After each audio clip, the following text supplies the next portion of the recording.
모세가 하나님의 명령을 따라서 바로를 처음 대면하고 난 이후부터 오히려 상황은 좀 더 악화되어집니다. 그러니까 이스라엘 백성들의 상황이 좀 처해 있는 상황을 해결하기 위해서 하나님께서 모세를 세우시고 모세를 바로에게 파송하셨는데 오히려 모세가 바로를 만나고 난 이후에 이스라엘 백성들의 상황은 점점 더 악화가 되어지고 그러다 보니까 이스라엘 백성들이 모세를 향해서 불만을 토로하기 시작을 합니다. 이 상황 가운데 또 역시나 견딜 수 없었던 모세는 그 상황을 하나님께 또 아뢰죠. 그게 이제 5장의 마지막 부분이었는데 모세가 하나님께 왜 백성들이 이처럼 학대를 받아야 하는지 그리고 하나님께서는 왜 나를 보내셨는지 묻게 되어지죠. 그리고 오히려 바로가 이 백성들을 더 학대하는 상황이 펼쳐졌으니 또 이 상황 가운데서 하나님께서는 왜 구원을 베풀지 아니하십니까? 라고 하는 질문을 던지고 여기에 대한 이제 하나님의 답변이 주어진 게 6장이었습니다. 하나님께서는 자신의 강한 손으로 자신이 바로로부터 이스라엘 백성들을 이제 건져내실 것에 관한 이야기와 또 자신이 여호와라고 하는 사실을 이스라엘 백성들에게 알리라고 하는 것을 모세에게 말씀하십니다. 그래서 모세가 이스라엘 백성들에게 나아가서 하나님께서 강한 손으로 어떻게 바로로부터 이스라엘 백성들을 건질 것인지와 또 그 하나님의 여호와 되심에 관한 이야기를 했을 때에 이미 이스라엘 백성들의 마음들이 상해 있는 상태였고 그들이 지금 처한 이 노역이라고 하는 그 힘든 일들 때문에 마음이 완전히 닫혀서 모세가 이스라엘 백성들에게 전한 이야기가 전혀 먹히지가 않습니다. 이 상황 가운데서 하나님께서는 오히려 모세에게 이제는 바로에게로 나아가라는 이야기를 하세요. 그랬더니 모세가 하나님께 이런 이야기를 하는 거죠. 하나님, 이스라엘 자손들도 내 말을 듣지 않았는데 바로가 내 얘기를 듣겠습니까? 라고 이야기를 하는 것이 어제 본문 12절이었고요. 그리고 모세와 아론의 족보를 잠깐 이야기하고 난 이후에 다시 이 이야기는 6장 28절에서 30절에 반복되어서 기록이 되어집니다. 이 이야기를 하는 과정 가운데서 모세는 자신을 하나님께 어떻게 평가해서 이야기하냐면 하나님, 저는 입이 둔한 자입니다 라는 이야기를 하죠. 그래서 오늘 본문 이제 7장에 들어가게 되어지면 이처럼 입이 둔한 자라고 이야기하고 있는 모세를 향하여서 하나님께서 소위 얘기하면 위로나 격려의 메시지와 같은 방식으로 설명을 해주시는 말씀을 주시는 것이 무엇이냐면 너의 형 아론이 너의 대언자가 될 것이라는 이야기를 합니다. 그래서 내가 내게 명한 바를 내 형 아론에게 말하면 그 아론이 바로에게 말하여서 이스라엘 자손을 그 땅에서 내보내게 할 것이다 라고 하는 이야기가 1절과 2절에 기록되어 있는 내용입니다. 그리고 연이어서 하나님께서는 앞으로 어떠한 일이 펼쳐질 것인지에 관해서 3절로부터 5절까지 해서 모세에게 알려주시죠. 모세와 아론이 이러한 하나님의 명령에 순종했다라고 하는 기록과 아울러서 이 명령을 행할 때에 그들의 나이가 몇 세였는지에 관한 기록을 잠깐 좀 기록해내고 있는 것이 보입니다. 그래서 6절과 7절은 그 내용을 기록하고 있고요. 이제 본격적으로 어떻게 이 모세와 아론이 여호와께서 자신들에게 명령하신 것을 순종하고 있는지, 그러니까 명령하신 대로 행하고 있는지에 관한 기록이 펼쳐지게 되어지죠. 3절과 4절을 한번 주목해 보시면 내가 바로의 마음을 완악하게 하고 내 표징과 내 이적을 애굽 땅에서 많이 행할 것이나 라고 기록이 되어 있습니다. 그러니까 우선은 하나님께서 바로의 마음을 완악하게 하신다라고 하는 것 한 가지와 또 하나님께서 표징과 이적을 애굽 땅에서 많이 행할 것에 관한 이야기가 기록되어져 있습니다. 하나님께서는 뭔가 그의 하나님 되심에 관한 그러니까 이 표징을 보여주시겠죠. 그런데 바로의 마음이 완악해졌기 때문에 바로가 너의 말을 듣지 않을 것이다 라고 하는 이야기를 하시고 그래서 이제 하나님께서는 그의 강한 손을 애굽에 펼쳐서 큰 심판을 내릴 것이고 그래서 그 큰 심판 이후에 이스라엘 백성들이 애굽으로부터 건짐을 받게 될 것이라고 하는 이야기를 이제 기록하고 있어요. 그러니까 순서가 하나님께서 표징을 보여주시고 근데 이 표징에도 불구하고 바로의 마음이 강팍하여서 완악하여서 그 하나님의 말씀에 순종하지 아니하기 때문에 하나님께서는 그 이후에 심판을 내리실 것이고 그 심판 후에 이스라엘 백성들이 애굽으로부터 출애굽하게 될 것에 관한 이야기가 이렇게 기록이 된 거죠. 그러니까 이제 앞으로 펼쳐질 이야기의 첫 번째 사건은 무엇이냐면 지팡이라고 하는 그 이적에 관한 이야기가 먼저 등장을 하고요.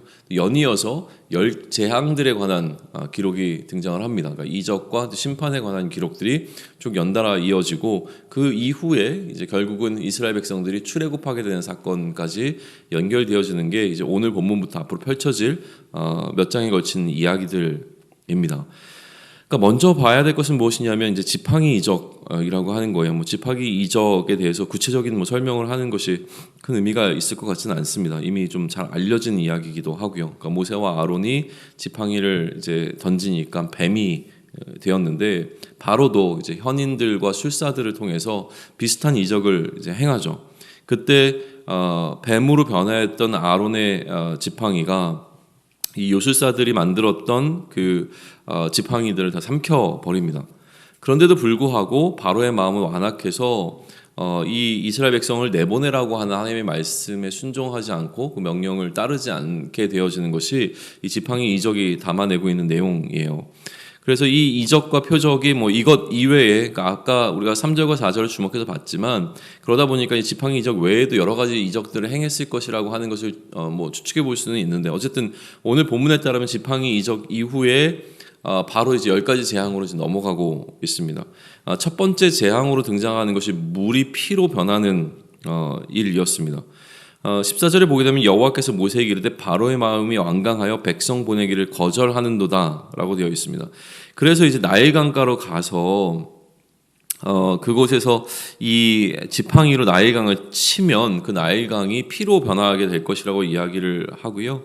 그렇게 변해진 나일강에서 고기가 죽고 뭐 악취가 나서 이제 애굽 사람들이 그 물을 사용하기를 꺼리게 되어지는 거죠. 그 생계의 문제가 좀 위협을 받게 되는 상황으로 좀 끌고 가십니다. 그래서 왜 이제 이 나일강 물을 피로 변하게 하셨는가에 대한 해석에 있어서는, 그러니까 앞서 얘기했던 그 지팡이 같은 경우에는 하나님이 그 모세와 함께 하심을 나타내는 상징적인 의미를 갖고 있었다라고 한다면, 이 나일강이 피로 변한 사건은 이 나일강에서 건짐을 받은 모세와 좀 연결되어지는 지점이 있지 않겠느냐라고 해석하는 부분들이 좀 있기는 합니다.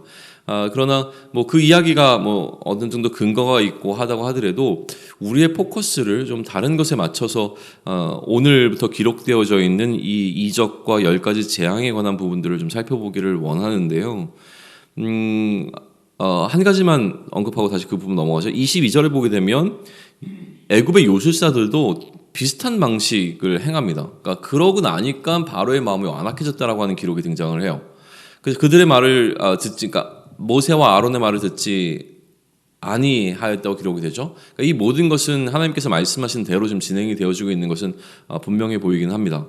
자, 그러면 지금 이렇게 이야기가 진행되는 가운데 먼저 이스라엘 백성에게 전한 메시지가 있었는데 이 메시지에 대해서 이스라엘 백성들도 사실은 반응하지 않았고, 또 동일한 게 아니라면 좀 다른 차원에서 바로에게 가서 이야기를 하지만 바로 역시 지금 모세와 아론이 전하고 있는 이야기를 전혀 듣지 않고 있는 상황이 같이 지금 펼쳐지고 있는 것이죠.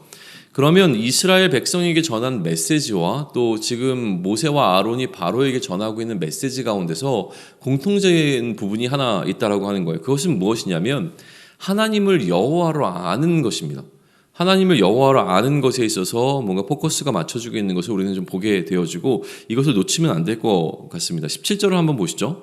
여호와가 이같이 이르노니 내가 이로 말미암아 나를 여호와인 줄 알리라. 볼지어다 내가 내 손의 지팡이로 나일강을 치면 그것이 피로 변하고 라고 되어 있습니다.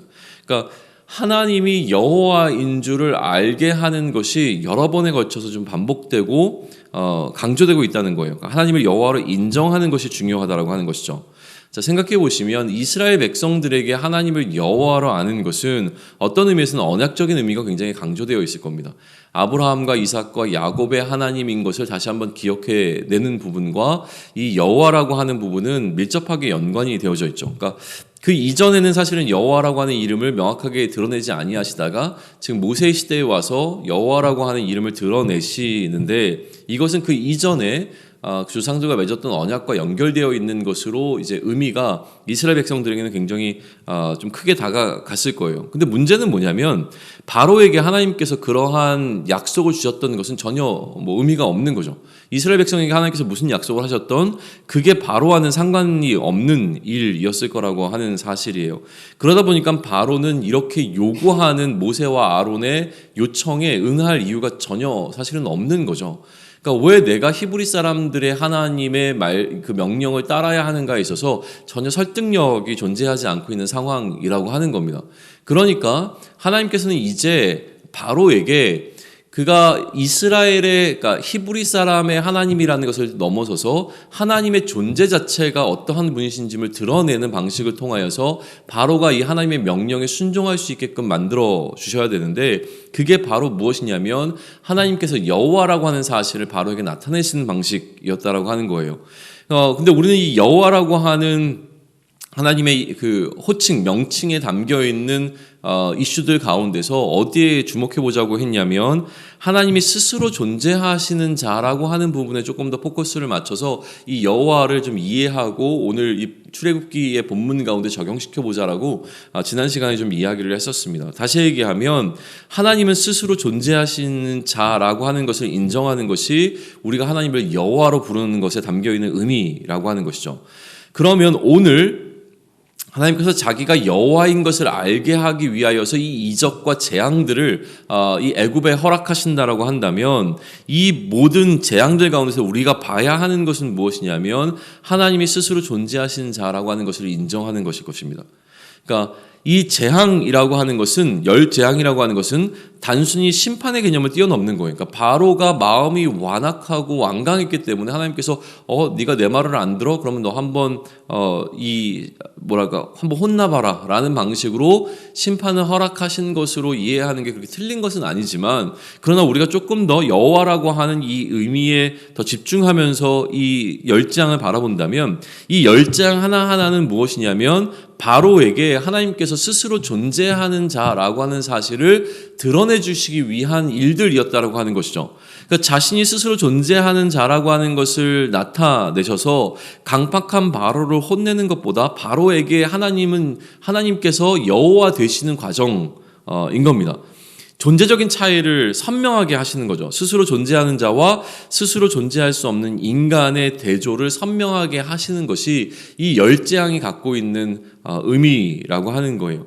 조금씩 하나님과 바로의 차이가 분명해질 때, 지금은 바로가 술사들을 통해서 하나님이 하시는 일이나 내가 할 수 있는 일이나 뭐 엇비슷한 정도에서 머물러 있는 것이 아니라 하나님과 바로의 차이가 선명하게 드러낼 때에 바로가 하나님을 여호와로 인정하게 되고, 바로가 하나님을 여호와로 인정하는 순간 그 여호와께서 하신 말씀에 순종하게 되어진다라고 하는 것을 우리는 이제 보게 될 것이라고 하는 거예요. 그럼 우리에게 중요한 것은 무엇이냐면, 우리에게도 여전히 하나님은 어떠한 분이신가라고 하는 질문을 좀 던져볼 수 있는 포인트가 되어진다는 하는 것이죠. 스스로 있는 자라고 말씀하신 그 하나님에 대한 이해가 우리에게 있는가?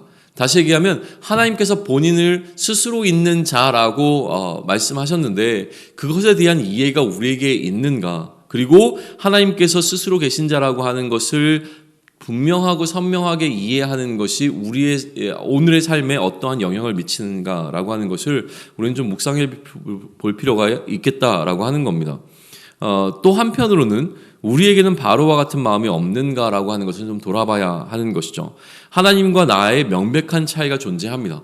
하나님께서는 스스로 존재하는 자이시고 우리는 스스로 존재할 수 없는 자입니다. 그런데도 불구하고 하나님과의 나의 차이, 이 경계를 무너뜨리려고 하고 하나님과 내가 유사해지려고 할 때 우리에게도 바로와 같은 이 강팍함의 문제가, 또 완악함의 문제가 생겨날 수 있게 되어진다라고 하는 것이죠. 하나님의 하나님 되심에 대한 결정적인 증거인 스스로 계신 자에 대한 이해가 우리에게 있기를 소망을 합니다. 그러니까 우리에게 하나님과 우리의 차이가 명백하게 존재한다는 것을 이해하고 그것을 받아들이는 것이 하나님을 하나님 되심으로 인정하는 데 있어서 첫걸음이 되어지게 된다라고 하는 것이에요. 여기서 한 가지만 더 언급하겠습니다. 3절로부터 5절을 다시 한번 보시죠. 3절로부터 5절까지의 내용에서 뭔가 우리가 놓치지 말고 좀 봐야 하는 중요한 메시지가 하나 쓱 지나가게 되어지는데 그게 무엇이냐면 5절의 이야기입니다. 3절부터 5절까지를 제가 다시 한번 읽겠습니다. 내가 바로의 마음을 완악하게 하고 내 표징과 내 이적을 애굽 땅에서 많이 행할 것이나 바로가 너희 말을 듣지 아니할 터인즉 내가 내 손을 애굽에 뻗쳐 여러 큰 심판을 내리고 내 군대 내 백성 이스라엘 자손을 그 땅에서 인도하여 낼지라. 내가 내 손을 애굽 위에 펴서 이스라엘 자손을 그 땅에서 인도하여 낼 때에야 애굽 사람이 나를 여호와인 줄 알리라 하시매. 그러니까 다시 얘기하면 하나님께서 지금 이스라엘 백성들을 건져내시는 이유가 이스라엘 백성들에게는 하나님께서 그의 조상들과 맺으신 언약에 신실하게 대응하시는 하나님을 보여주시는 것이죠. 그러니까 하나님께서 그 약속을 기억하사 그들을 애굽으로부터 건져내셔서 가나안 땅으로 보내시는 과정이 출애굽의 과정일 겁니다.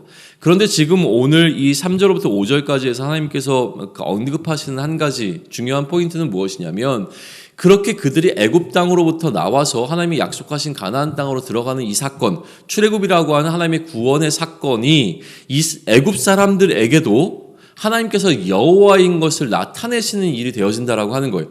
단순히 이스라엘 백성들만을 위한 행위가 아니라 하나님께서는 이 일을 통해서 애굽 사람들에게도 하나님의 하나님 되심, 다시 얘기하면 하나님께서 스스로 존재하는 자라고 하는 그 사실을 선포하시고 알려주시는 사건이 바로 출애굽 사건이라고 하는 것입니다. 그럼 출애굽 사건은 결국은 이스라엘 백성들만을 위한 사건이 아니라 이스라엘 백성들뿐만이 아니라 이스라엘 백성들과 함께 관계하고 있는 애굽 모든 사람들을 위한 사건이 되어진다라고 하는 거예요. 그러면 우리는 이거를 어떻게 확장해서 우리에게 적용할 수 있냐면 오늘 살아가는 우리들이 이 삶을 살아가는 동안 하나님을 여호와로 인정하고 하나님께서 스스로 존재하는 자라고 하는 사실을 인정하고 그 스스로 존재하는 자가 우리를 위하여 일하시고 우리를 구원하시고 건져내셨다라고 하는 것은 무엇이냐면 단순히 나의 생명을 건져주시는 하나님의 놀라운 은혜의 사건을 뛰어넘어서서 이 하나님의 일하심이 나를 통하여 드러날 때, 그러니까 내가 구원받은 자가 되어지고 구원받은 자의 합당한 삶을 살아갈 때에 내가 명확하게 죄로부터 사망으로부터 건진받은 자가 된 것이 명확하게 되어지는 그 지점에 이르를 때에 이 일을 통하여서 우리 주변에 있는 많은 사람들에게 무엇이 하나님의 여호와 되심이 하나님이 스스로 존재하시는 자라고 하는 사실이 선포되어진다라고 하는 것을 우리는 놓치면 안 된다라고 하는 것이죠. 하나님은 단순히 나를 사랑하셔서 나를 구원하시는 것으로 끝내시는 분이 아니라 나를 구원하심으로 통해서 나의 삶을 통하여 수많은 사람들에게 내가 알거나 알지 못하는 수많은 사람들에게 하나님이 여호와 되심, 하나님이 스스로 존재하는 자라고 하는 사실을 선포하는 방식으로 이 일을 진행하고 계신다라고 하는 겁니다. 이것이 우리의 삶이 이 땅 가운데서 존재하면서 우리의 삶을 의미 있게 만드는 것이라고 하는 것을 다시 한번 우리에게 깨닫게 해주신다라고 하는 겁니다. 우리가 이 땅에 살아가는 동안 이 땅에서 우리가 어떤 의미 있는 삶을 살 것이냐, 우리가 어떻게 그리스도에게 의미 있는 방식으로 살아갈 것이냐에 있어서 다시 한번 하나님께서 우리에게 말씀해 주신 것은 무엇이냐면 우리의 삶이 의미 있게 되어진다라고 하는 것은 우리가 하나님으로부터 구원을 받아서 이 땅에서 무언가 구원받은 자로 많은 것을 누리고 사는 것을 끝이는 것이 아니라 그렇게 구원받은 자로 살아가는 우리의 삶을 통하여서 하나님의 하나님 되심이 하나님께서 스스로 존재하는 자로서 행하시는 그 모든 하나님의 존재에 대한 인정함이 하나님을 인정하지 못했던 자들에게 흘러 들어가서 그들도 또한 하나님을 여호와로 인정하게 되는 일이 일어나게 되는 것, 그것이 바로 우리를 구원하신 우리를 통하여서 전달되어지는 일이라고 하는 것이 분명하게 되어질 때에 우리의 인생은 의미 있는 인생이 될 것이라고 하는 것입니다. 오늘 우리는 여전히 동일한 씨름을 가지고 살아갈 겁니다. 우리 안에 끊임없이 하나님을 여호와로 인정하지 않게 되어지는, 또 하나님과 나의 어떤 레벨을 동일하게 가져가려고 하는 바로의 완악함들이 계속 존재해야 할 것입니다. 그러나 그 가운데서 여전히 우리를 향하여서 이 모세와 아론이 전하고 있는 하나님이 여호와라고 하는 사실에 대한 메시지가 계속 선포되기를 원합니다. 그래서 내 안에서 하나님을 여호와로 인정하고 그 하나님께 나의 삶을 의탁하는 것이 필요할 것입니다.